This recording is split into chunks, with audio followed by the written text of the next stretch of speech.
In this short video, we're going to look at how you can use screen recording on an iPad.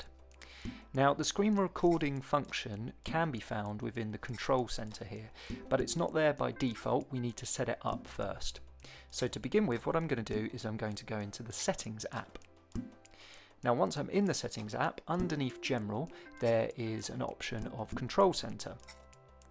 I'm going to tap on that to open that up, and then we have Customize Controls. This is how we can adapt what controls are found in the Control Center.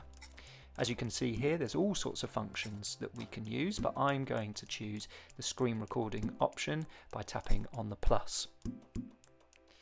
Now that I've done that, when I scroll down on my control center, I'll find the screen recording button there.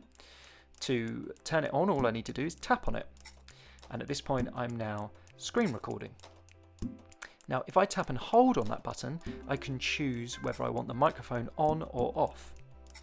When the microphone's on, I can obviously talk to my iPad as well, and it will pick up not just the movements on the screen, but also what I'm saying.